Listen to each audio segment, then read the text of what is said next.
All right, guys, I am back. What is up? Why are we looking at a window? Well, I just had to keep you guys sitting here for a couple minutes while I made my coffee. So, but in all seriousness, I like to start my streams. You guys have probably noticed I've been starting my stream, or been trying to start it a few minutes early before the time that I actually start talking, because it allows more people to get together in the chat, to get on the live stream. That way we can just kind of jump right into things. Because otherwise I feel like I have to sort of just hem-haw around and wait for people to get in here so I'm not repeating things, So yeah, that's why I do that, if that makes any sense. So yeah, obviously we had some issues earlier with the live stream and I had to end it very quickly. So I've unlisted that stream because it was bad, and I'm redoing it now. I'm redoing Coaster Cafe. It's at an unconventional time. I know it was last minute, but here we are. So at least I can give you guys somewhat of a show today. So I'm happy about that. I was able to get out here. The current situation that we're in, we're helping a friend out, see this stuff right there. We're helping a friend out right now who's staying with us. So, they've been out here a lot. They're currently not here at the moment. So I was able to come out here and bring you guys the show. So that's what's going on.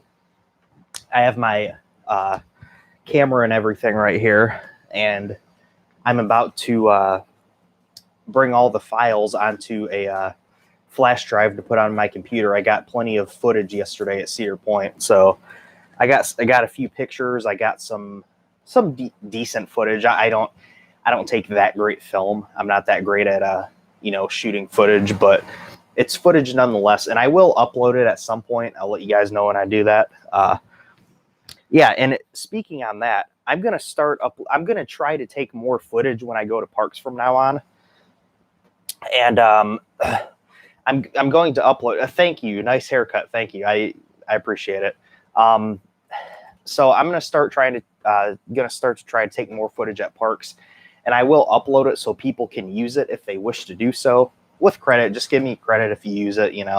I don't care, but there's a little bit of footage on my channel right now.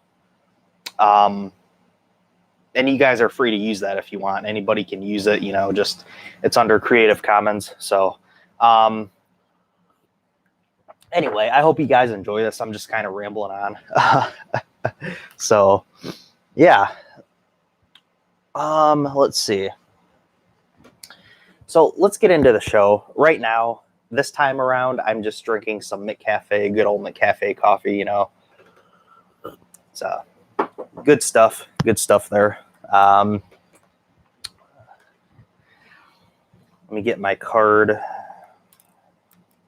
get this kind of going here. I'll work on this, and let's see. I don't remember seeing a lot of non-copyrighted CP footage, so that would be great. Yeah, absolutely. If I can help in any way with that. I mean, I know El Toro Ryan doesn't care if people use his footage, and he has some really good Cedar Point footage of a few rides. He doesn't have all of them, though, so I will try throughout this year. I'll try my best to get more footage of some of that stuff. I got some footage yesterday of some of the main rides. The thing is, and I really want to talk to you guys about my Cedar Point experience yesterday, but the thing about yesterday at Cedar Point, a lot of coasters are closed, so I really couldn't get footage of. There's a lot of rides I couldn't get footage of. It's a bummer. It's how things are going to go this year. I don't know if any of those rides will open at all this year. I have no idea. So there are people who, if you ask, they will let you use their footage for CP. Yeah, I'm sure. And I'm sure there's pretty much something for every park out there. But it's just kind of nice having that. As a creator, it's nice to have that kind of thing to fall back on, where you don't have to worry about asking all the time and waiting for permission. I know with me, there's been times before I've wanted to use footage, but it wasn't under the Creative Commons license on YouTube. So I'd leave a comment like, hey, can I use this footage? And I would be working on the video pretty much then, or maybe uploading it within the next day or two. Then I'll get a comment like 4 or 5 days later or whatever. Oh yeah, go ahead and use my footage. I'm like, man, I would have loved to use that footage, but the video is already uploaded. And, you know, that kind of stuff happens. But yeah. Yeah, it's like that for other parks too with closed rides. Yeah, I realize it's like that. And I'm not trying to be completely negative about Cedar Point. I'm going to be clear about that. I'm going to go into detail later. Yeah, I will talk to you guys about my Cedar Point experience and let you know what I think about going. So stay tuned for that. I really wanted to get my thoughts out there on that because I think it's important that people know some of this stuff before going to such a huge park like Cedar Point. Because things are dramatically affected. I think the bigger the park is, the more difficult it's going to be to go to those parks this year. I think this year is a good year to support the smaller parks, and the small parks definitely need the support right now. The big parks do too, but the small parks could really use that support this year. And ultimately, I think this is a better year to go to some of the smaller parks like Holiday World and Indiana Beach even, and, you know, places like that. I think those parks, that's the kind of thing people should be looking at this year instead of Great Adventure, Magic Mountain, Cedar Point. Anyway, like I said, I'm still rambling here. I will get more into that later. I'm going to read all the news items really quick for anybody that wasn't here earlier, but I did go over the stuff earlier. I'll just go through it really quick here, and then we'll do trivia, of course. So, unfortunately, a 32-year-old woman passed away. She fell to her death from a Pax wild mouse at Parc St. Paul in France. Very sad story. Condolences to family, friends, anybody associated with the incident. My thoughts are with you. That's very tragic news. The void at Disneyland has closed for good. Tato Park in Ireland is approved to build 2 new coasters for 2023, much like Tripsdrill in Germany. They're getting a Vekoma STC and a Vekoma family boomerang. Futuroscope wants to add a second park and hotels by 2025. That's pretty exciting news there. Dubai Parks and Resorts are keeping theme parks closed all summer. Michigan's Adventure is only opening the water park for 2020. No dry park for Michigan's Adventure this year. According to a local news piece, Cedar Point is limiting number of guests to 10 to 12,000 per day, roughly 20% of capacity. From there, they hope to slowly raise the limit as the weeks go by. They plan on keeping the park open through the Halloween's event, so there's that. And Steel Vengeance, of course, cell phones are not allowed in the queue line anymore. Once again, they can't use the phone pockets that were added to the trains right now because they'd be very difficult to sanitize. That makes sense, I guess. Islands of Adventure Velocicoaster has been topped off. That ride looks absolutely phenomenal. Kennywood adjusted their opening date to July 10th, so they opened a couple days ago. And Six Flags Qiddiya appears to still be on track. It still might not happen. I mean, I wouldn't be surprised if it doesn't happen. I wouldn't be that surprised if it does still happen, but on a much less grander scale. But anyway, it looks like it's still on track to happen, so that's good. There's an article that I linked that has tons of information about that right there. Fuji-Q Highland has asked guests to scream inside their hearts. So they don't want people to scream on the rides right now. So they're asking that people scream inside their heart. So if you guys can do that, you know, be much appreciated. Scream inside here, okay?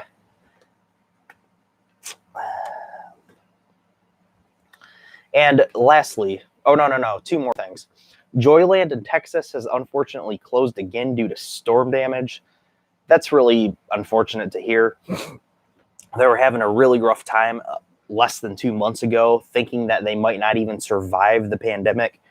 if they didn't open by a certain point. They even got a big donation from somewhere, I can't remember where, to keep all their employees on board and keep paying them. Otherwise, they would have had to stop paying their employees. Well, the park opened back up about a month ago, and now they're closed again because of storm damage. So, and lastly, Kennywood has released a POV of the new Old Mill ride. I watched a little bit of that POV, but I wanted to leave some of it a surprise. I'm really excited to check that out. I did enjoy Garfield's Nightmare. I thought that was a fun ride. I know a lot of people didn't like it, but I enjoyed it. But I'm excited to see what the Old Mill brings to Kennywood, to a park that already has such an awesome charm, lots of great, rare, classic old school attractions that you can't really find anywhere else. And that's how it is with the Old Mill too. You can't really find those Old Mill rides anywhere else anymore. But Kennywood does still have a ride like that, and they're bringing back that classic theme, which is kind of cool. So that's the news for this week.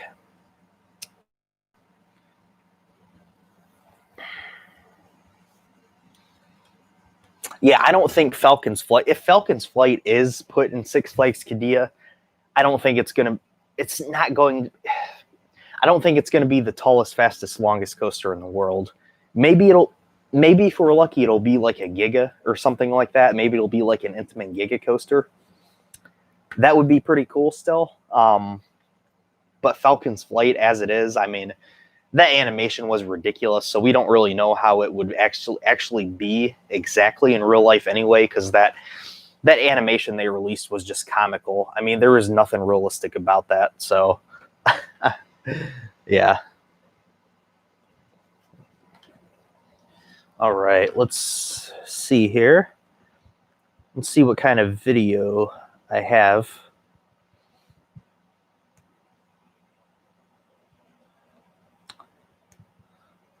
I got a decent amount of pictures yesterday. Yeah,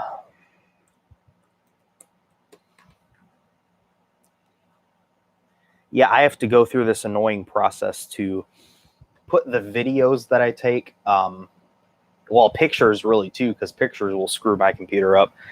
I have to use my old laptop, put pictures and video from an SD card on a flash drive, and then put the flash drive in my newer laptop that I currently use and transfer the videos and photos onto it that way, instead of just putting the SD card into my newer laptop, because this new laptop I have, honestly, it's not very good. Yeah, it kind of sucks. So, but I do like being able to have the video footage to use, so I go through the hassle, you know.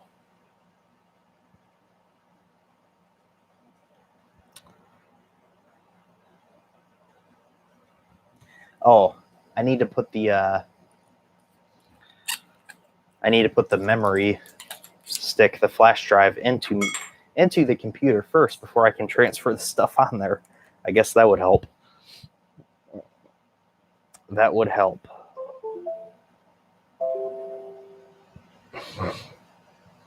Yeah, so obviously we did not get to do trivia earlier. So next here, we're going to do some trivia. As usual, I have 2 trivia questions. You should get an external USB hard drive.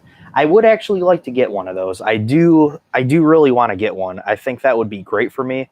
They're pretty expensive. I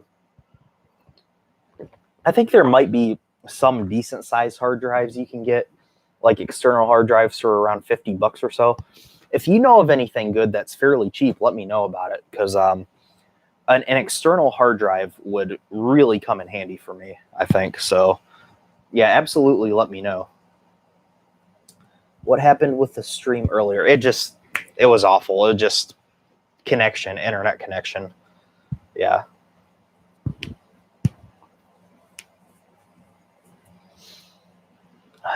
Do you prefer Steel Curtain or Orion? They both seem to underwhelm lots of coaster enthusiasts. I haven't been on either. I much prefer Orion. Steel Curtain for me was pretty underwhelming. It was a fun ride, but it was pretty underwhelming. much prefer Orion. Orion is possibly right in my top 10. Steel Curtain's like not even top 20 for me. So, and honestly, I mean, I don't know if you heard from some different people, but I don't think a lot of enthusiasts have actually been underwhelmed by Orion. At least the enthusiasts that have actually gotten there and ridden it have actually really liked Orion, myself included. There's a few exceptions, but I think a lot of people who have ridden it have generally liked it a lot. I know Taylor released his review today, and you know, he didn't have as positive of an opinion of it as some other people, and that's fine. That's fine. But I mean, I've been hearing, you know, for the most part, most people have been really pleased with Orion. So GP and enthusiasts alike.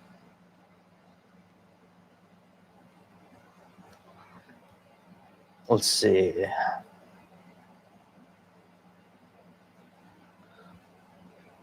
All right.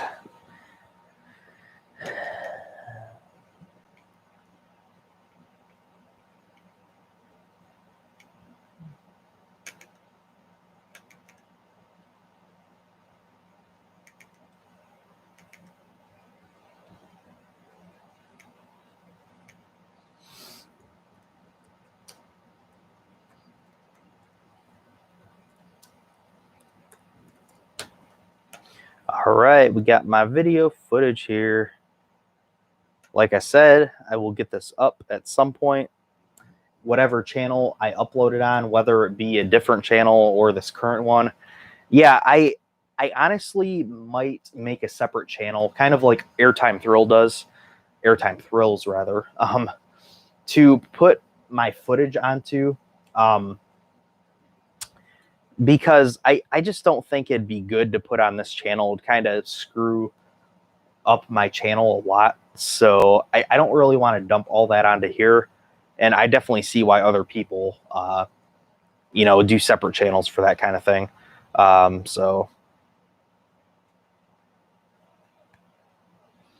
yeah. Okay, so... Oh, what's up, Crazy Coaster? How you doing? Nathan. So trivia. I think it's time for trivia now. The questions I have today are fairly... One of them is, I think, not really common knowledge, but something that's easy to find. And the other one is technically easy to find, but not something that a lot of people will guess, I don't think, if that makes a whole lot of sense. But the first question I have, which Cedar Point coaster opened in July? Thank you, Raphael. What Cedar Point coaster opened in the month of July? There's one coaster in Cedar Point history that I can find, according to RCDB. The coasters on Cedar Point, their RCDB page, that have exact opening dates. Some of them don't have an exact opening date, but the ones that do, there's one that opened in July. I don't think anybody's honestly going to guess it without actually looking at the answer. I don't think anybody's going to get this one.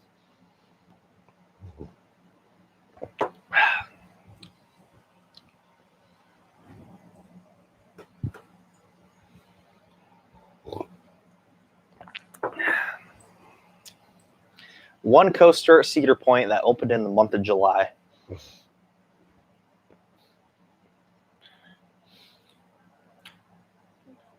To be honest, I don't really want to tell you guys if it's defunct or operating because I want this to be more of a challenge. So you guys know how I roll. So I try to think of more challenging questions so we can maybe learn something, you know? So yeah, I don't think anybody's going to get this one. Nobody's gotten it yet. Nobody's gotten it yet. Not Rougarou, not Millennium, not Maverick, not Top Thrill, not Wildcat, not Mine Ride, not Woodstock Express, not Disaster Transport, not Iron Dragon. Nobody has it yet.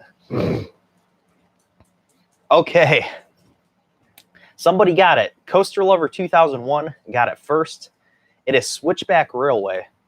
Actually, Cedar Point's very first roller coaster. So Cedar Point's very first roller coaster, Switchback Railway, is the only one that I could find, according to RCDB, excuse me, that opened in the month of July. Switchback Railway, there's an RCDB link, by the way. Switchback Railway, Cedar Point's first coaster, opened July 10th, 1892, and operated through 1901. Now, it didn't have a lift hill, being such an old coaster with old technology, that they had to drag the cars back up to the top and let people ride back down. So coasters have come a long way since then. But I'll tell you what, you know, Cedar Point, 118 years ago, Cedar Point had one coaster that opened in July. 118 years later, Six Flags still hasn't figured out how to open a coaster by July. So, I'm sorry, I had to say that. I'm joking. I know it's a joke. Don't get triggered by that. I'm sorry. I thought it was funny. Come at me.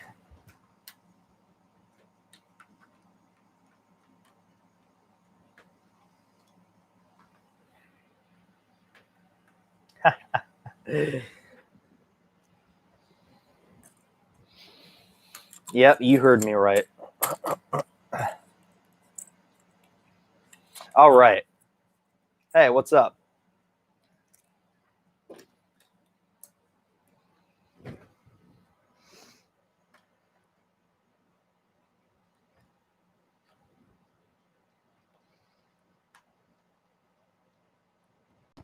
Okay. Let's see. My home park being Six Flags, when I was GP, I thought roller coasters were supposed to open in July. I could see that. West Coast Racers Best Coaster of 2020. At least they announced that Jersey Devil will be delayed, unlike West Coast Racers. Good point. Really good point. And I mean, yeah, this year, I mean, obviously this year is a whole different beast. Like, obviously it's understandable why Six Flags aren't opening their roller coasters yet. But in a normal year, I mean, you know how it goes. All right, guys. I have one more trivia question. I mean, maybe somebody will get this one.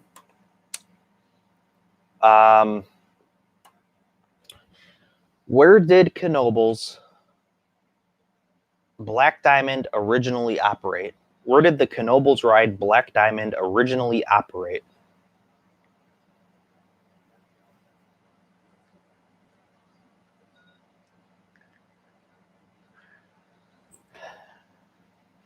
Not Joyland. Good guess. Not Joyland, though.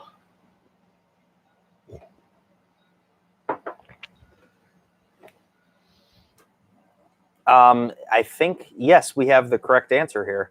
Random GP got it correct. It's Dinosaur Beach. Here's a link to the Black Diamond page. Yeah.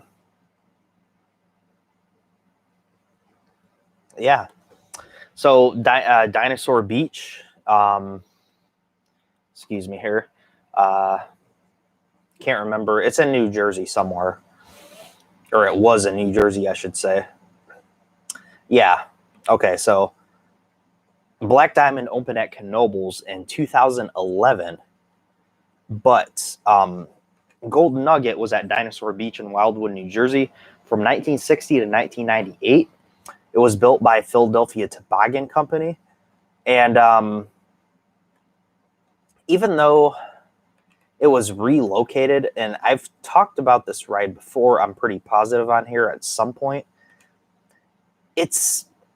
I mean, they like completely rebuilt it at Knoebels. Like, if you look at the pictures, I've always been fascinated by this ride because, like, and this is the main reason I'm fascinated with it, because even though it's listed as a relocation, and like I know they use some assets of the original ride, but at Knoebels it's completely rebuilt, and it's like, you know, like all new wood. I mean, if you look at the pictures, like that's all new wood on that ride. And I think the cars, it looks like they used the cars from it, from the original, and obviously they had to refurbish them. And it looks like the steel rails they probably used from the original, but I don't know. It's just kind of interesting to me.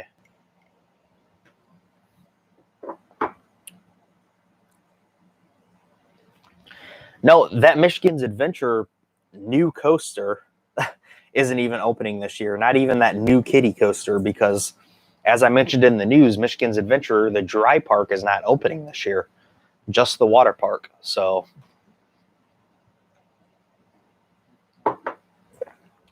I appreciate the tempt of the joke, but that's not happening even. So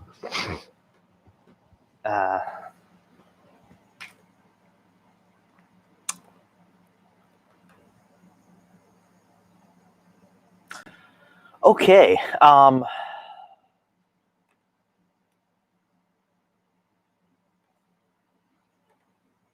Well, yeah, that's what I was trying to say. Like, that's why I said new coaster at Michigan's Adventure, because it's not new. It's just the old kiddie coaster, Big Dipper, from the park moved to a different location with a new name and everything. So it's not even a new coaster.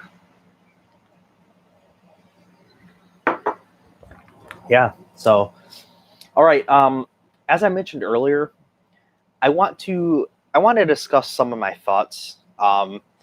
And I'm going to be rambling some more here. I tend to do that, if you guys haven't noticed. Hopefully you guys enjoy it. But I want to give you guys my thoughts about Cedar Point yesterday. Newsflash, okay? Spoiler, I should say. I'm going to come across as being very negative. And I'm not trying to be negative, because I understand the situation. Like, we all know what's going on right now. I just want to say I'm grateful that Cedar Point and every other park that has opened up has been able to open up at all this year. I'm really glad. Like, seriously, I'm glad they've been able to open back up. It was nice getting to ride coasters again, and they're working hard to try to bring us all a good, positive experience. I mean, there's a lot of people working really hard on this. So I just want to point that out. I'm glad that these parks are opening back up. However, there are a lot of things that you should know about before you go to any park, but especially a park like Cedar Point this year. So here's the thing. I'm just going to go through like what I did throughout the day a little bit first. I had a reservation to go to Cedar Point at 11:30.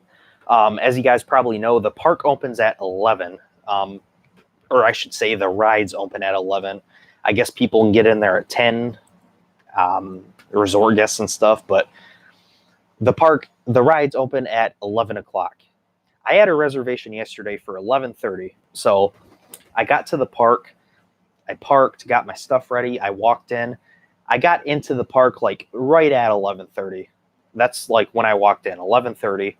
And I like to park in the back by Magnum, but you can't do that this year because a lot of the good stuff it's closer when you park in the back.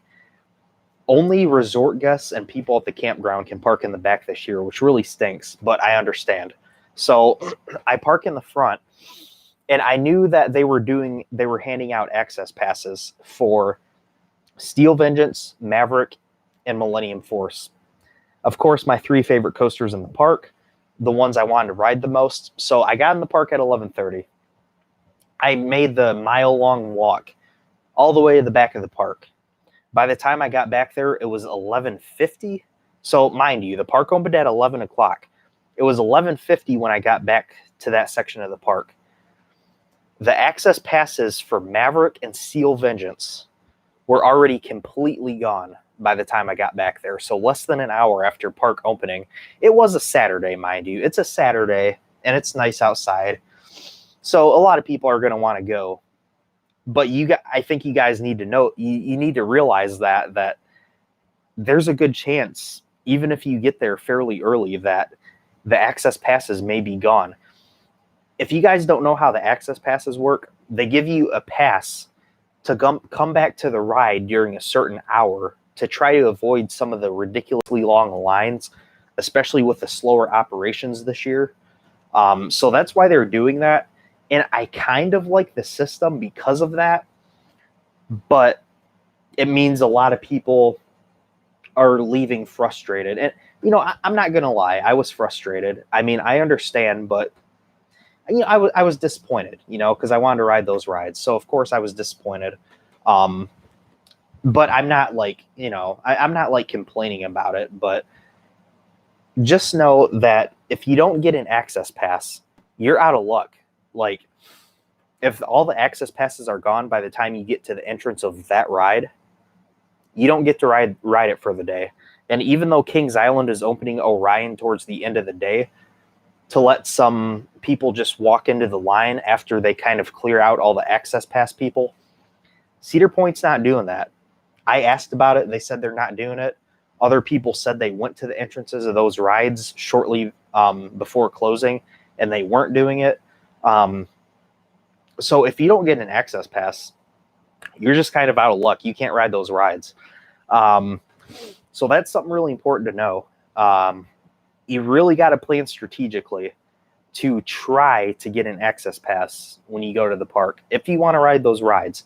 So, of course, like I said, that's Maverick, Steel Vengeance, and Millennium Force that are requiring the access pass.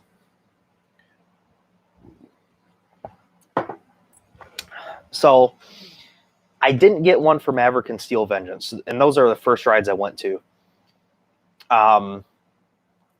And the staff at Steel Vengeance politely explained to me, because first I went to Maverick, then I went to Steel Vengeance, and they said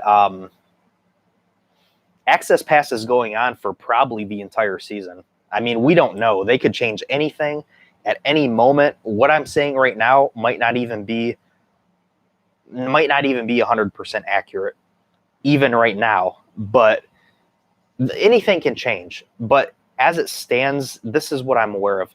And yes, if you get an access pass, you can only ride once. So, because when you go back to ride, you give them your access pass, you wait in line and ride it, and that's it. I mean, you're only supposed to be able to get one access pass. So you're basically limited to one ride, maybe one ride on those three major coasters.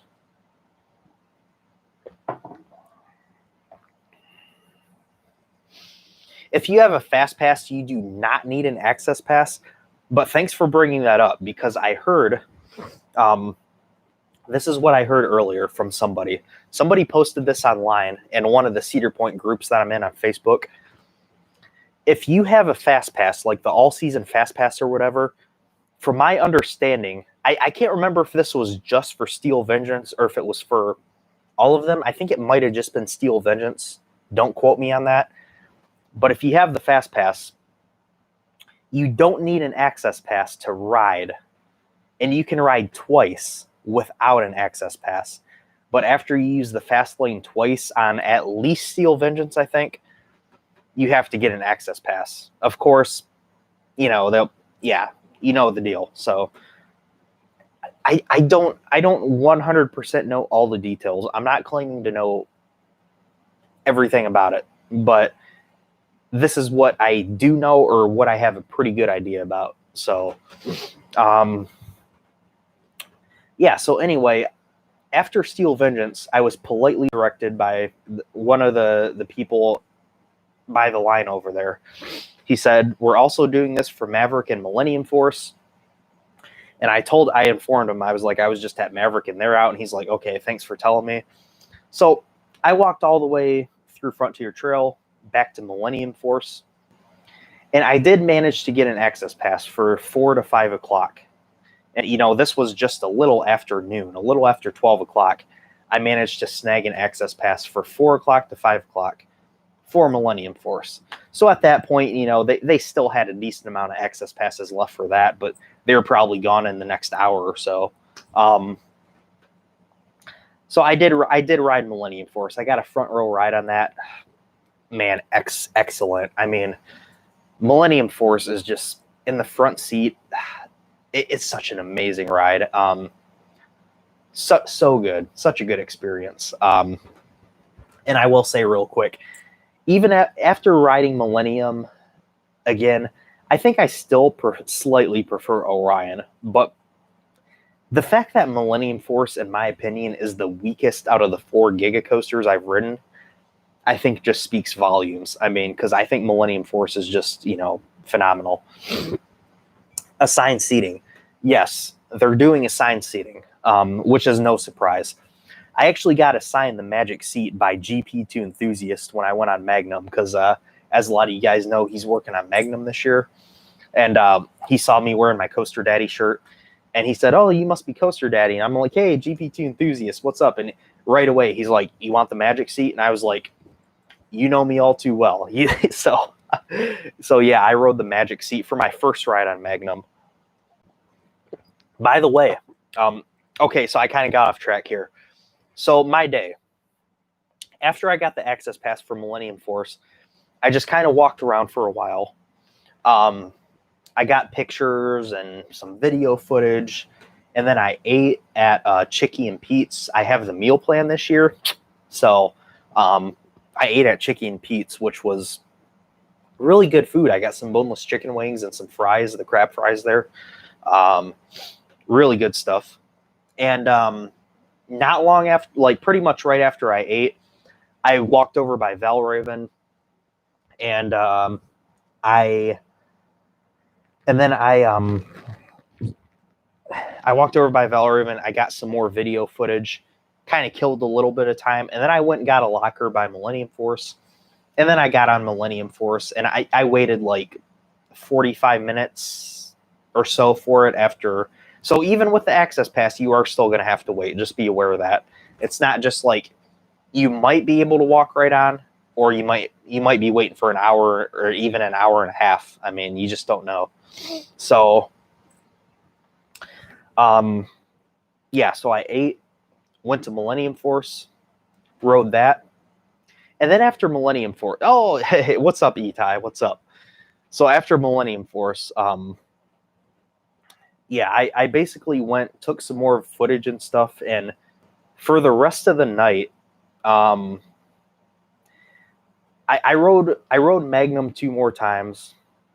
I got a meal at Coasters Drive-In at like 7 o'clock. And I got some more footage and stuff in between and all that. So that's all I rode. I rode Millennium Force once, and I rode Magnum 3 times throughout the day. That's all I rode. If I really wanted to, I could have ridden probably like 3 more coasters. But honestly, I just wasn't feeling it. So let's see. Scale of 1 to 10, CP's opening day, good or bad? I wasn't at opening day. I'm sure it was a disaster. It always is. And this year, it's just really difficult for them. But I was there yesterday, Etai. I'm talking about yesterday. So, yeah, I was. So overall, I was. It was pretty disappointing right from the start. I mean, I'm not gonna lie. I walked in with, I was excited to be back. I was like, yes, I'm gonna get to ride a few coasters. And I was pretty confident that getting there so early, if I got back there, I'd be able to get at least 1 access pass. I would have been happy just getting either Maverick or Steel Vengeance. Like, that would have been awesome. But the tone for the day was kind of set. Like, when immediately off the bat, I knew there were tons of coasters closed. And then, after that, walking all the way back there, and knowing that I wouldn't be able to ride Maverick or Steel Vengeance, it was a bummer from the start. Like, I was pretty bummed. I was trying to stay positive, but here's and like I said, people are going to think I'm just being completely negative about it. And, it's disappointing. It's not, it's not the true Cedar Point experience, which I know nothing is going to be like the true experience this year. But here's the thing, like, I'm sure you guys have heard tons of rides are closed right now. The rides that were closed all day, Top Thrill Dragster, of course, Gemini, I believe Wilderness Run, Wicked Twister, there's another one I'm missing. Gemini, Wicked Twister, Wilderness Run. I don't care about Wilderness Run, but I'm having a hard time. I know there was like one or two more coasters that were closed, like fairly big. Rougarou was closed. Blue Streak. Yeah, thank you, Blue Streak. Blue Streak, Rougarou, Top Thrill Dragster, Wicked Twister, and Gemini. That's 5 major coasters. So 5 major coasters were closed. And then the 3 most popular rides you needed an access pass for to ride. So immediately when I realized that all these coasters were closed, and then I wouldn't be able to ride 2 of those rides that need the access pass, it kind of set the tone for the day. I was pretty disappointed from the start because it was so early. You know, I got there so early, and I know it was on a Saturday, granted, but I guess the biggest thing I'm trying to say here is if you haven't been to Cedar Point before, do not go this year. I mean, I'm really recommending, if you have not been to Cedar Point and you're thinking about going this year, I would not go to Cedar Point for the first time this year. If you go to Cedar Point for the first time in 2020, you are going to be sorely disappointed. It's a shell of what it normally is. It was just not the same. Beyond tons of rides being closed and the access passes, lots of shops and restaurants were closed. Pretty much no kiddie rides were open. It's a shell of what it normally is. It's like half of the experience, maybe. It's like, honestly, I would say if you've been to Cedar Point before and you still want to go, like, oh, okay, I could see that. This is not the year to experience Cedar Point for the first time. And I know of at least 2 pretty well-known enthusiasts on YouTube that are going to Cedar Point for the first time very soon here. And I've talked to both of them about it. And I was telling both of them about my experience, and they're still going to go. And I told them, I was like, you are going to be sorely disappointed. Like, it's not going to be the best experience. I really hope things change for their sake. I think as the season goes on, they will improve some things. And they're working really hard. I just want to say the staff is working really hard to make sure things go unhitched. And, you know, excuse me, the operations, yes, one of them is Zach. Yes, one of them is Zach. I had a conversation with him earlier about it. And I basically told him, I said, you're going to say I told you so. When you get back and you start complaining, it's going to be like, I told you so, like, it's not going to be the same experience. It's just not, in any way. I mean, if you're lucky, or maybe not if you're lucky, I should say, if you're fortunate to be able to get an access pass for those rides, you could ride those once, but, I don't think you could even go and be able to get on every coaster once, especially if some of them are closed. I don't think you're going to be able to get on everything. I would stay away from Cedar Point this year. I mean, seriously, especially if you haven't been there. If you've been there before and you have a pretty good feel for the park and you're only driving like 2 or maybe 3 hours, I would say, okay, I could see why you'd want to still go there, maybe check it out. But in any case, no matter how far you're driving, if you've never been to Cedar Point before, 2020 is not the year to go to Cedar Point. And it's, I hate talking about this because I know I sound so negative. The park was doing a fantastic job. I want to say that they were doing an amazing job enforcing everything.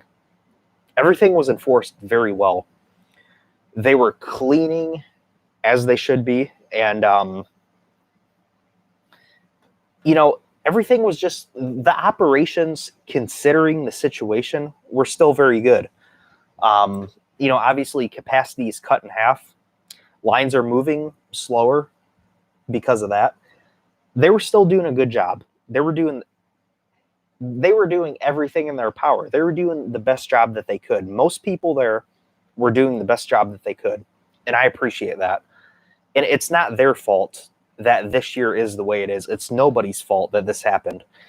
But I think I think people should just stay away from big parks this year if you don't want to be disappointed. I don't think this year is the year to do it. And the hours are limited. Cedar Point is only open 11 to 8 every day this year. Kings Island is only 11 to 7. So unless you're there for unless you're at these parks for 3 days, you might not even get to ride all of the coasters once. I mean, honestly, to be honest, yesterday, like I said, I got 4 rides yesterday. Can't count. 4 rides. I got 4 rides yesterday. 1 on Millennium, 3 on Magnum. If I really wanted to, I could have gotten 3 more rides probably. But like I said, with everything going on, and I was trying to get footage and stuff and doing this and that, I didn't feel like waiting in more 45-minute lines. And that's the thing. Since there were so many coasters closed, the ones that were open had longer waits. Instead of having half-hour waits, they all had 45-minute waits or more, at least 45 minutes. Even Corkscrew and Iron Dragon and rides like that, they all had 45-minute waits. So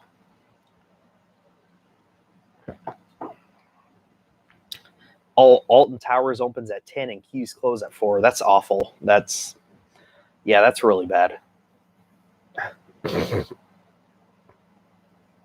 No, yeah, I completely get that. Cedar Point, they will get better. I mean, and I mentioned that earlier, the procedures will get better. I think in a month from now, we're probably going to see things a lot smoother. And I'll definitely go back a few times this year. But with the current situation, I don't know how much better it can get. And once again, that's not Cedar Point's fault. I do realize that things will improve drastically. This always happens. Opening day at Cedar Point is always, it's always a mess. It's just a given. And then they improve over time. And the same thing is going to happen here. Cedar Fair is very good about learning from their mistakes and adapting to them. And I'm sure things will get better. But because of the current situation, I don't know if it can get a whole lot better than it is right now. I think it'll improve a decent amount, but at this huge park that I think some of these parks, these really big parks, like Cedar Point, is not going to be able to open some of these rides all year probably. I mean, that's just how it is, SeaWorld Orlando's improved. That's good to hear. But in respect to that, I'm sure they have improved a lot. SeaWorld Orlando, it's a big park, and I know they have a lot there. But when you're talking about a park like Cedar Point that relies on foreign workers, they're having a hard time staffing things as it is. So a lot of rides are probably going to be closed. Lots of stuff is going to be closed throughout the year. It just kind of, it makes the experience just not good from the start. Like when I walked in there yesterday, I mean, trust me, I was really happy to get back to Cedar Point. But do not go to Cedar Point for the first time this year. I mean, this is what I'm trying to tell you guys. If you've been to Cedar Point before and you really want to go this year, try it out. Go ahead and do it. You might still be disappointed, but you've been there before. You know how it is, and you know what's going on right now. But that being said, if you've never been to Cedar Point and you're looking forward to getting on Steel Vengeance, Maverick, Millennium Force, and you want to get all kinds of rides in, stay away. Stay away this year. It's not the year to do it.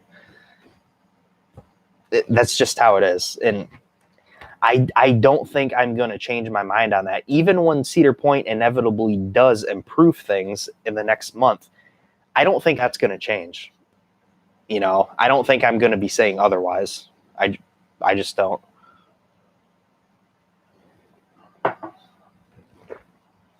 Yeah, exactly. Yeah, 50 rides at a park, that's how it's going to be all year. So I would try to avoid big parks like that. So how was the food situation? The food lines, most of them weren't that long. The food lines weren't that long. Things were going very quickly. They were moving the lines very efficiently. Everything, the food places that were open, a lot of them were closed, but the ones that were open, they were doing a pretty good job with it. I was very pleased with that, to be honest with you. I was very pleased with the food operations. So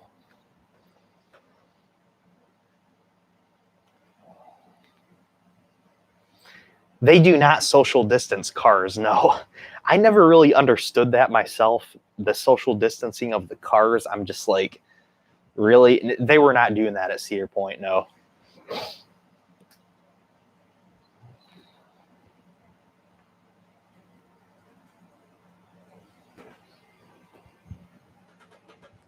See, Six Flags New England probably isn't going to open until 2022. The governor of Massachusetts says he can't open until there's a vaccine. Yeah, I don't think that's opening this year. I don't think Six Flags Great America is opening this year. It sucks. It sucks. Let's see. I feel like the experience at parks will improve once the spread of the virus slows down in the U.S. I'm hoping that will happen sooner rather than later, instead of things continuing to get worse. Absolutely. I mean, we all want things to get better, so I agree with you. I hope things get better sooner rather than later.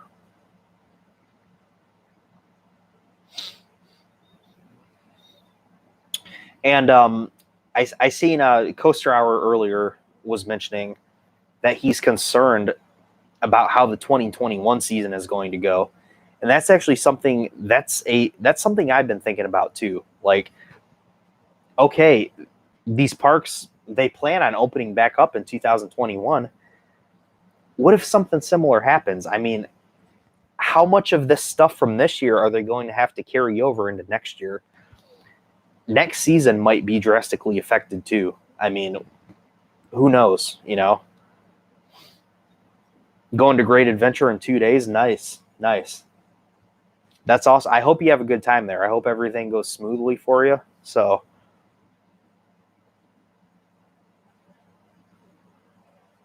nope, Cedar Point is not opening Shores this year. Water park's closed. Lagoon didn't cut capacity? Oh. Let's see. Is going to Kings Island for the first time still a good idea? I'm about 5 hours away and could always go back next year. Probably getting Fastlane Plus. I don't know if you can get Fastlane Plus. I heard that maybe they started selling those there, but I'm not sure about that. If you're driving 5 hours to Kings Island, you've never been there, I would suggest waiting till next year. But just know, if you do still decide to go this year, you can probably get a decent amount done there if you go like on a weekday. But you might not be able to get everything done though. So I seen the fight at Six Flags Great Adventure. Yeah, that was crazy. There were two things going on at once. It was ridiculous. So go check out Officer O'Leary's video if you guys don't know what that's all about.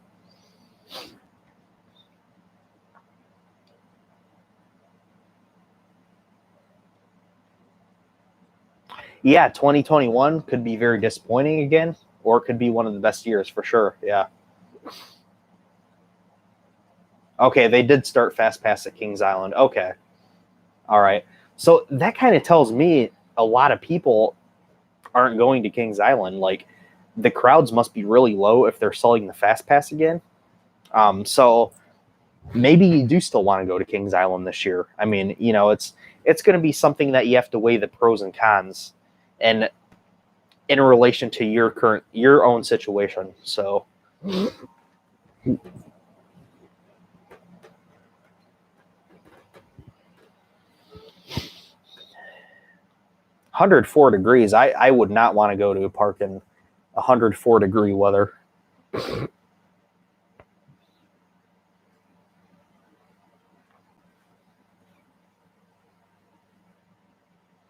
Yeah, are all very valid concerns about next year. Definitely. Um, in any case, I think next year is also next year is certainly going to still be very challenging, whatever happens. So, um, thank you guys for listening to my rant. Um, Not really a rant, but I just wanted to get all my thoughts out there. And I know a lot of you guys are probably like, oh well, of course things are going to get better. You're just being negative about it. And I'm not trying to be negative. I'm just putting my own experience out there because I've never really been disappointed in Cedar Point, but the way things are this year, I figured it would be good to talk about some of the things that are going on this year so you can decide whether or not you actually want to go. And my recommendation is you should not go to Cedar Point for the first time this year. Like, it really would not recommend it. So if you do go, though, expect to be sorely disappointed. And in the rides that are open, Cedar Point is doing a great job enforcing all the policies. They're doing great with that. The operations, they're doing as good as they can. They're doing a really good job. Big props. I mean, seriously, big props to all the staff at Cedar Point. You guys are doing great, moving the lines along, keeping things clean. They're doing a really good job. They really are. But the experience itself is severely impacted, especially for a park like Cedar Point. So, and I'm sure the same applies for other big parks as well. So,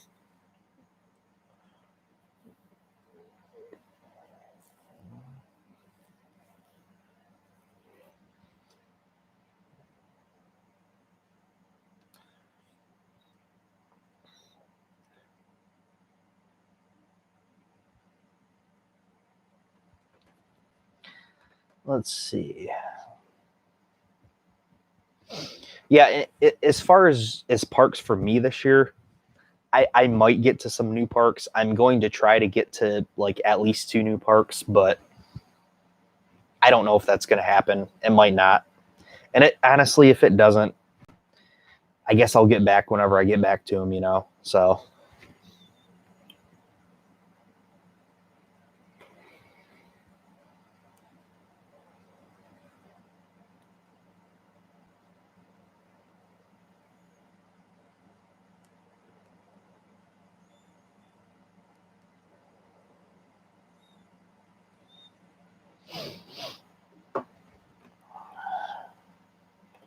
um, is Banshee rough like everyone says?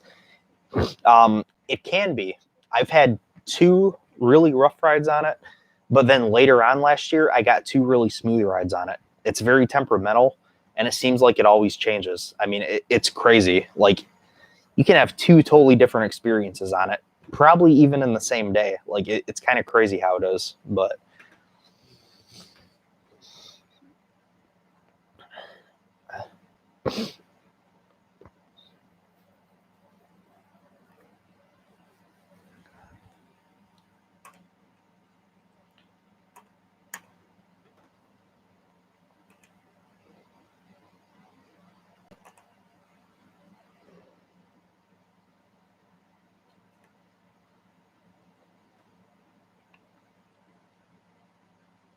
let's see. Maybe Banshee is smoother in colder weather. and rougher and hotter weather. I've actually heard that as a theory. I don't know. I'm sure the weather does affect it, but I don't know. The difference can be pretty drastic. I will say this though. Last year I went in August and rode it twice. The trains were full. It was very busy. It was pretty hot out, and that's when the rides were rough. But then I went on the last weekend of the year. It was very cold. One of the rides was at night when it was very busy and the train was full. Then the one was the next morning when the trains were almost completely empty. But both of those rides in the cold weather were very smooth. So I will say that. Yeah, I saw the Coaster Studios review where he mentioned the soil at Kings Island, and that very well could be. We don't know. That could be the case. So it would make sense.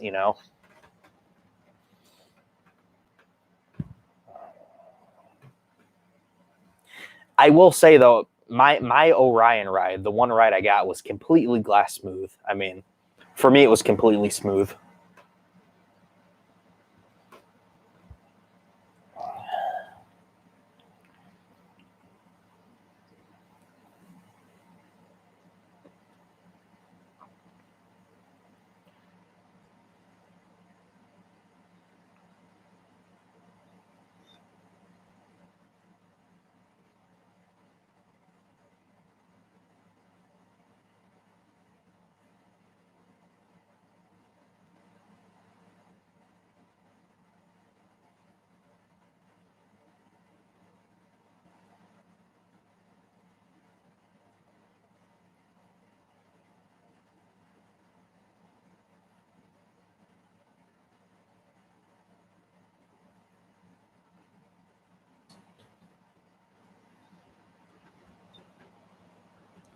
Let's see.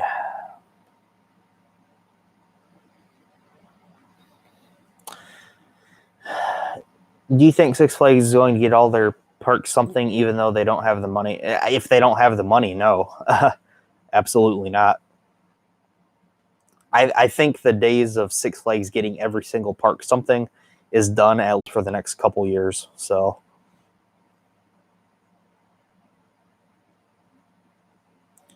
let's see. So two, haven't got to ride it yet. Diamondback is amazing. Yeah.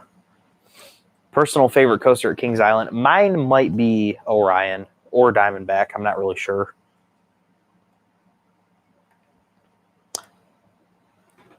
Wish SeaWorld would pay their bills. Yeah. Yeah, good old SeaWorld. They have an interesting way of doing business, it seems. So maybe not the wisest way to go about things.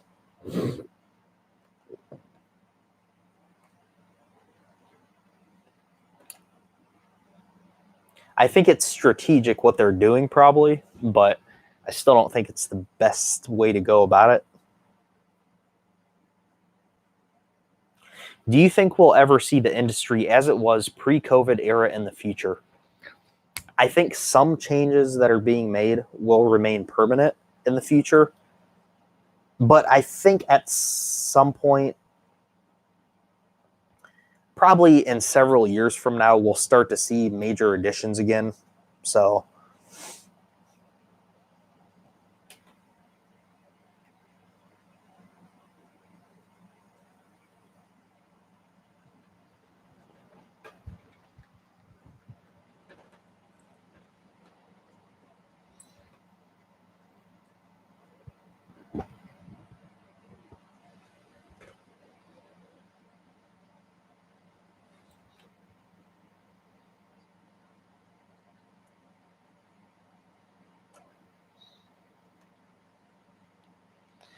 um,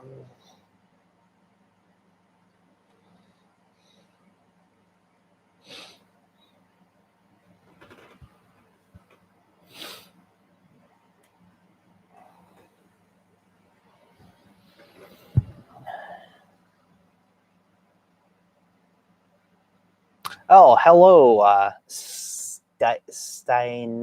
Steinania from the Netherlands. How are you? Thanks for joining. Want to see a 300-foot wooden coaster at Cedar Point? I mean, they would be the park to do it probably if that happened. So,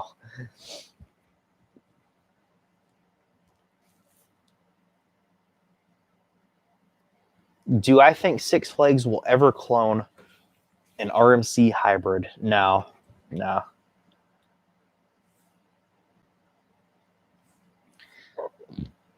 Hey there, Dale LP. How do you feel about a B&M flying coaster at Cedar Point? I think they should get one at some point. I think it'd be awesome. I'd love to see it. So, thanks, 808 Coaster Life. Have a good one. Carowinds needs to clone Twisted Timbers. Yeah, I would love to see that there. I would love to see either a unique, slightly modified layout or even just a clone of Twisted Timbers would be completely fine. So, yeah, absolutely. I'm great. Thank you for asking. Thank you. Hello, Yeet Melon. We have Yeet Melon in here.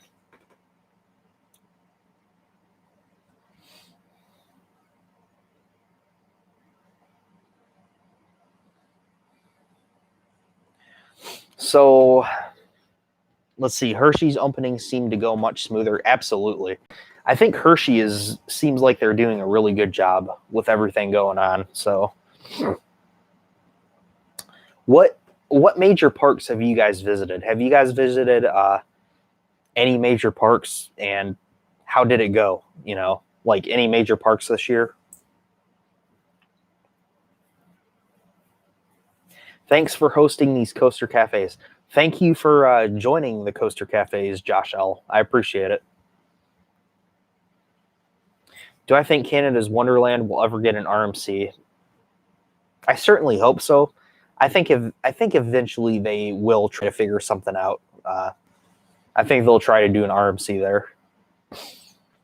Headed to Hershey next week. Nice. Okay, Taco did Six Flags Fiesta Texas. Going to Lagoon soon, I think. Okay, cool. I'm saving up for a Kings Island trip in late August. Awesome. Okay. Let's see. Coaster Lover went to Kings Island last Tuesday. Pretty good. Going to CP on the 18th and Kennywood on the 30th. Okay, cool. In the Netherlands, it's a big in the Netherlands is a big delay for live streams from the USA. Oh. Okay. I have not been to the UK now. See, I'm going to Hollywood Studios in August 2nd to do some of the expensive stuff I plan to do in April for my birthday. Nice. Okay. So I'm curious if any of you have been to like any sort of major parks yet during all of this that's going on, and what the experience was like what you guys thought about it.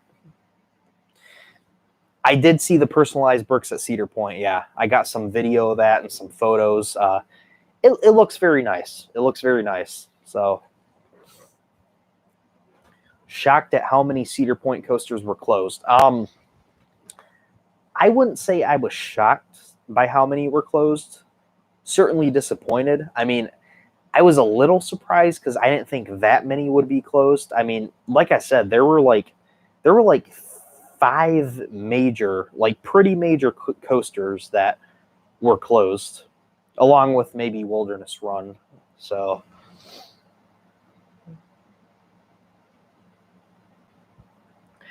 do I think Intamin will ever make another Giga, or do you think that B&M is really the main one in the Giga market? I think B&M is the main player in the Giga market now. I don't think many more Gigas will be built, though. Maybe a couple more. Went to Lagoon a month ago. Okay, how was it? Andreas G says Phantasialand was quite normal with mass and distancing and no VR, no shows, but all coasters were operating at full capacity. Okay. All coasters were full capacity, huh? I didn't know that. That's interesting. Let's see. Crazy Coaster says, I've been to Cedar Point, Kings Island, and Kings Island experience was much better than Cedar Point's, but Kings Island was super hot outside. I agree. I had a much better experience at Kings Island as well. Mott can possibly build a Giga. Possibly, but we don't really know that, I don't think. Let's see. I think maybe an Intamin Giga could be built in another country outside of the U.S. Yeah, I agree. If Intamin does build another Giga, I think it will be outside of the U.S. Yeah. Or outside of North America, rather. See, I've been to Thorpe in the UK, and the queues are massive. Social distancing is good, though. Okay. Let's see. I went to Silver Dollar City. They had all roller coasters running and enforced all the masks very well. Not crowded at all. Okay, good to hear.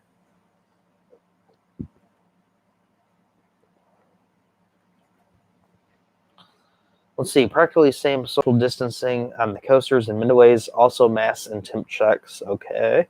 Do I ever play coaster games such as Planet Coaster? I have Planet Coaster. I barely ever play it though.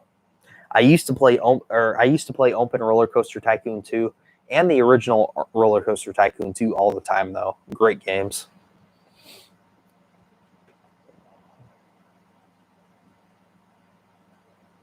Do I think Canada's Wonderland will ever have a B&M invert? No. Unfortunately. Let's see, I've heard Kings Island doesn't have as much staffing issues as Cedar Point due to the park's locations. Yeah, that's very true. Kings Island is much easier for them to staff. And you can definitely tell that when you actually go to the parks. It's much harder for Cedar Point to staff the park because they rely on a lot of like foreign exchange students to work there during the summer. So whereas Kings Island pulls from a large like local demographic. So do I think BGT will get a Giga? We need one. I hope BGT does. I think eventually they probably will. I think there's a good chance. Let's see. Am I listening to any new music? Quite a bit, actually. I listen to new stuff like all the time, and I keep track of it all. Like, I have like all the 2020 albums I've listened to in a document, and like so far in 2020, I've listened to like almost 100 albums that have come out this year, all across the board, all kinds of metal and rock and pop music, some rap. Yeah, so quite a bit of stuff. Some of the notable ones I've listened to recently. I listened to this Japanese like pop singer songwriter. She's Japanese and British, I guess. Her name is Rina Sawayama, and she released an album called Sawayama.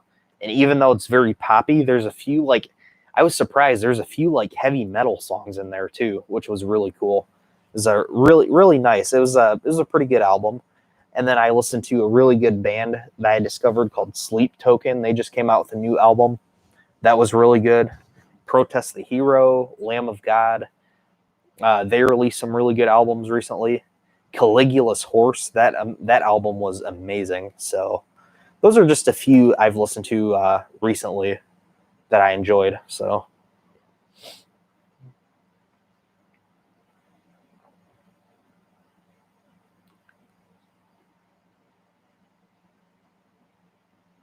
what do I think is next for Hershey Park? I'm going to say a B&M wing coaster. I think a B&M wing coaster, either that or a conversion of Wildcat, whether it be GCI or RMC. So what's going on now? I'm just kind of answering questions, basically, not really talking about one specific thing.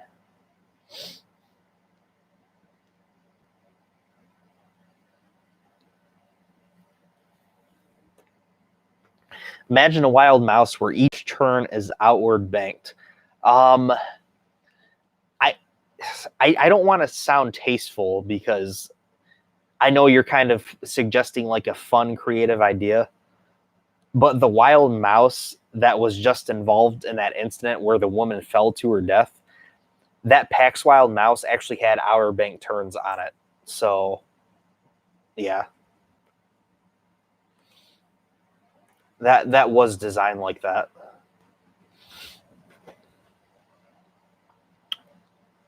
Where would I put the Hershey wing coaster? I don't know. I'm not really that familiar with the park's layout. I haven't been there. I guess I would have to like look at the map and see where I would try to fit it in. Imagine Wildcat being the first GCI hybrid. Yeah, that would be pretty awesome to see if they would do something like that. Where do I think the first Axis coaster is going? I think Six Flags Fiesta Texas would be a really good fit, or maybe like Silver Dollar City. Probably not Silver Dollar City, but possibly like Six Flags Great America, but more likely Six Flags Fiesta Texas. I think it'll be a Six Flags park. So, what's my favorite Giga? Fury 325.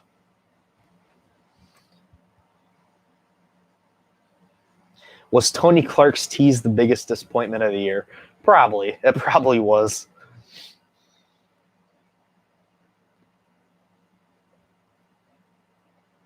Do I see RMC or GCI conversion of Wildcat being more likely? We don't know much about the GCI steel hybrid track, so it's hard to answer that question. I really don't know. Maybe GCI because Hershey Park has worked with them before, and Wildcat is the first GCI. So,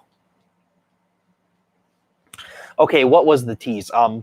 Tony Clark teased a while back something that showed the front of Millennium Force's car, and it was like a drawing of it. So people were like guessing, oh, what are they doing to Millennium? They're going to do something with the cars.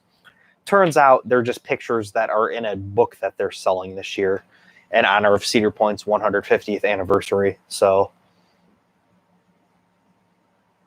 let's see. I think the first access will go to Six Flags Fiesta Texas. Fiesta Texas is basically Six Flags testing park for new models. Yeah, that's why I said it as well, because that's like the where they put like a lot of the prototype models at for Six Flags.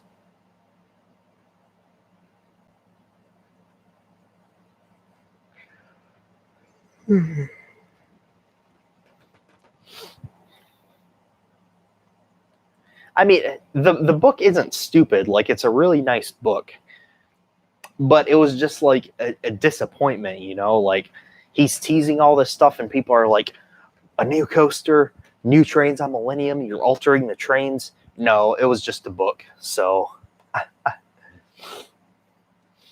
just a book. A nice book, nevertheless, but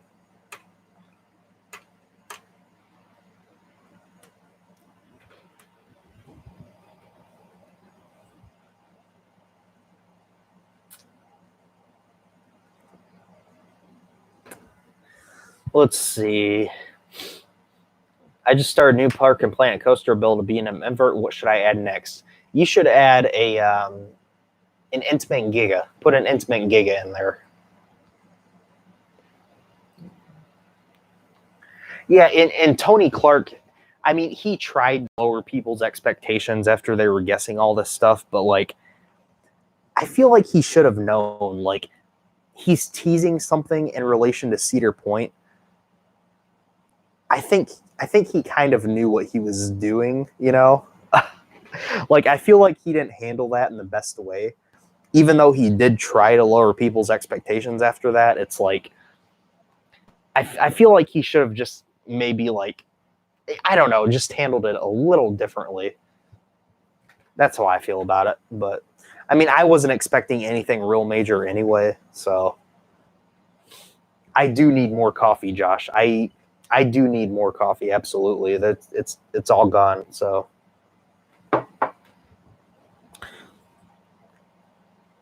Yeah, I think Falcon's Flight could still happen, but it's going to be very much smaller scale than what they alluded to. So, do I think the Skywarp is a flat rider coaster like Harley Quinn and Crazy Coaster? I would count it as a coaster credit because it's on RCDB. So that just, I did a credit video talking about that. But I think it's more like a flat ride than a coaster. So. even though it's technically maybe a roller coaster. Are we ever going to get that ride he said would top Steel Vengeance? You know, I'm starting to think, I've been thinking for a while that's not going to happen. I don't think they're getting that ride, honestly. Just a glorified Super Loop. Yeah, basically, it is a glorified Super Loop. From what I've heard, it's terrible. So,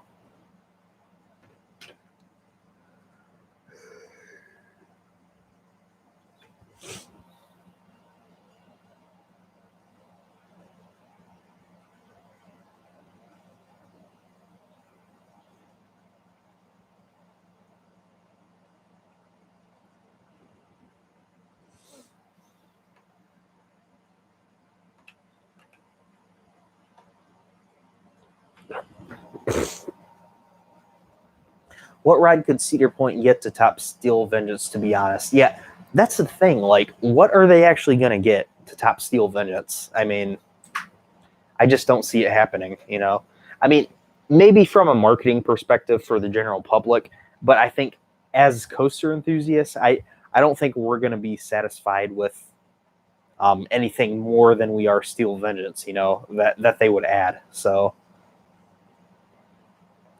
Imagine if Orion was a filler coaster for Kings Island and there was a B&M Strata coaster called Polaris and it was whatever we all expected. How would you react? I'd be flabbergasted, you know? What type of Giga would you like to see next? Speed, airtime, intensity? Intensity. I want to see another Intamin Giga along the lines of Intimidator 305. I would love to see another one of those. Something more similar to that, because it's a really unique ride. What type of ride do I think Fuji Q Highland is going to get? I don't know, but something huge. Maybe a Giga coaster. Probably not a Giga, but something big, though, for sure. Will Iron Gwazi top Steel Vengeance? I don't think so, but I'm sure other people will prefer it.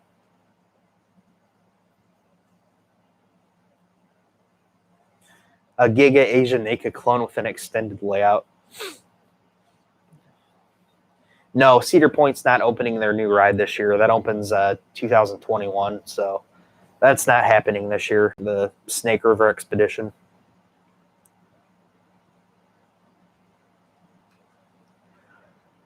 Imagine if RMC will make a hybrid Giga iBox in Michigan's Adventure. You guys are crazy. What do I think SeaWorld San Antonio will get next? I don't know. I'm not good with guesses, to be honest. Let's see. CT Coaster says I'm saving up money to buy a new computer. My current one is an old laptop that runs on 4 gigabytes of RAM, 32-bit Windows 7, so not good. Oh, yeah, that's not good. Where do I think the first 500-foot tall coaster will go, or do you think one will open at all? I think we will get a 500-foot coaster eventually. I think it's going to be a while, but we will get one, and I think it'll be Cedar Point. So,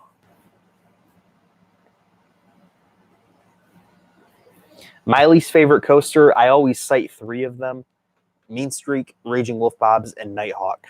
So, 2 of those are old Denwoodies that don't exist anymore. So, well, the one doesn't exist, sadly, because of, Geauga Lake, but I'm sure if it was still around today, that would now be a pretty good small-scale RMC. So,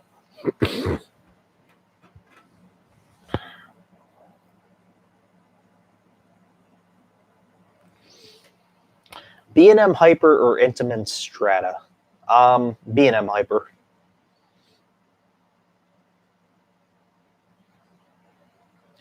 Let's see. At this point, a bunch of Michigan coaster enthusiasts should band together, create a backyard coaster, donate to Michigan's Adventure along with a homemade bench. Yeah. Gotta have that bench, yeah. There are no B&M dives in the Six Flags chain. Nope. None. There's one wing, no dives. And like 3 B&M Hypers, I think. There's the smaller Hyper, the Superman or Goliath at LaRonde. Goliath at Over Georgia, Raging Bull, Nitro. So there's 4. So I think they have 4 hypers in the Six Flags chain by B&M.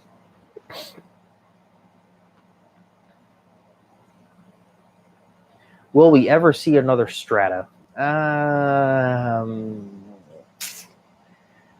think we'll see 500 feet before we see another Strata. So.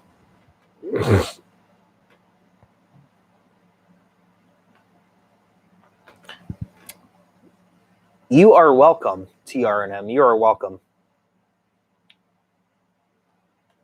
I did check out your channel. I meant to look it up again to see if you've done any new stuff, but I looked it up like a couple weeks ago and watched some of your stuff. I can't remember what I watched exactly, but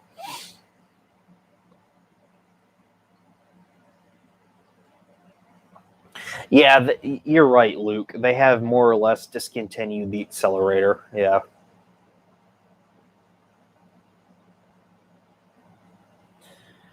What would happen if B&M made a launch wing coaster Six Flags St. Louis, which becomes the greatest wing coaster ever, and they clone it over and over again? I mean, if it's the greatest wing coaster ever and they want to clone it, more power to them, you know? At least it'll be a good ride at other parks, so.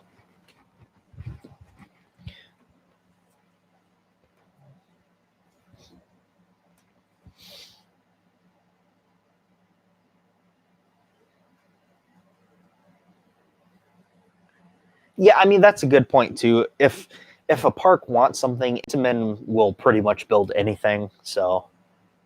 Yeah, and I realize that, too, but I don't think anybody is going to want it anyway, so.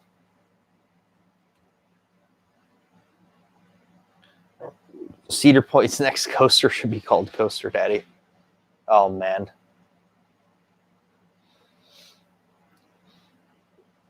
Hey, guys, give me a second here. Somebody's knocking on the door. Actually, I'm just going to get going now, so thank you guys for joining. Sorry I have to end this abruptly, but I'm going to get going now, so I'll talk to you guys later.